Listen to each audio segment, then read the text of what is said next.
Good morning, good afternoon, evening from whichever part of the world you're from. This is Kavita Ramchand from Life Success Coaching in Mauritius. So I'm reading you the book You Were Born Rich. If you have missed the previous readings, you can always go back on my channel to see that I've been reading it every Tuesday and every Thursday. So you can catch up. There is a video in the local language here, Creole, and there's a video in English. So choose your option and this one I'm doing now is in English. So we are on the chapter 8, which is the razor's edge. The razor's edge is that little edge that, I always see it as a competition, the one that just succeeds by 1 millisecond. That's the razor's edge.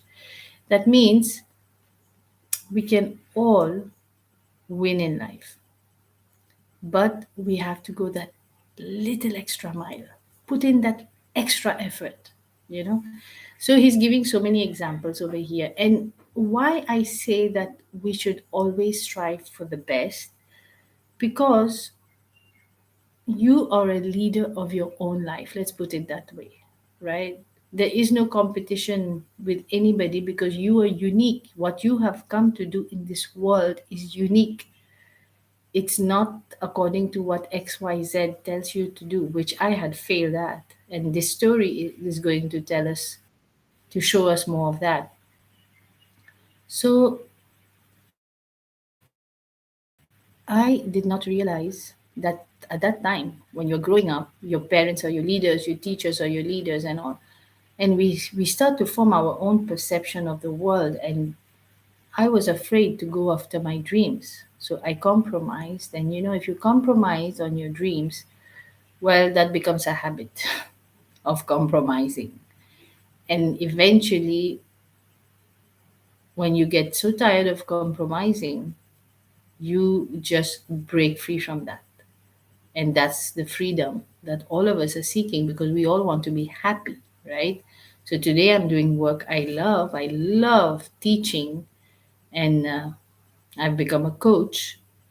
I used to want to become an actress, and I got an opportunity recently to be one in a movie, which is sharing the same message that I'm trying to give through my coaching, through this education, because this education saved my life from spiraling very negatively. We are not here to spiral, guys, because most of us are going through this routine Monday to Friday, the same routine. We are here to evolve. We are here to become better versions of ourselves every single day, right? And for that, we can this what I'm sharing with you, this education is going to help you achieve that. So let's continue, because if you're not growing in life, if you're not evolving, by default life is going ahead and leaving you behind, so you will start to feel you're going backwards. All right, so let me elaborate. A couple of weeks ago I was doing a talk show on the radio. A lady phoned in and she was in a fairly negative frame of mind because the reality of her life, as she perceived it, was far different from what she had dreamed it would be when she was still a student in university. Apparently, at that time, she had dreamed of having an exciting career as a famous writer.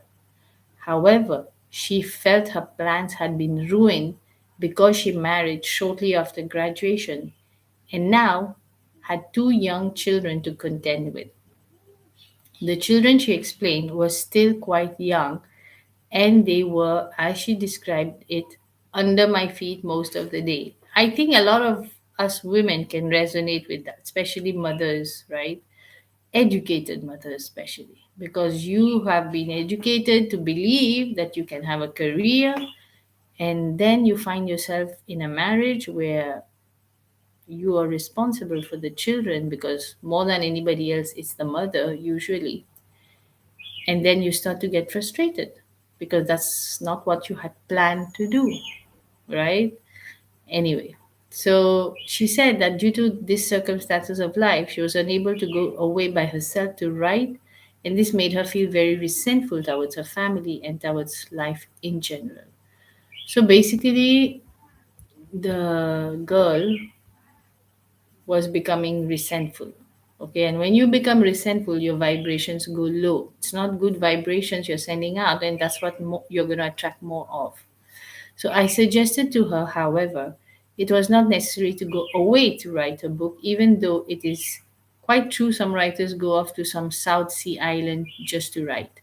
But I assured her these individuals were in the minority, and there are, in fact, very few authors who devote all their time to writing or even earn a major portion of their income while engaged in this activity. Therefore, I continued, there was absolutely by preventing her, nothing preventing her from writing at least one page per day. Look at this idea, just write one page per day. And if she followed this schedule religiously, in a year's time, she would have completed a good sized book, 365 pages, or possibly two or three smaller ones. Yes, just getting out of bed 1 hour earlier in the morning could be the razor's edge difference, which would permit her to realize her dream. Moreover, she would have the additional benefit of having her family near her to provide moral support.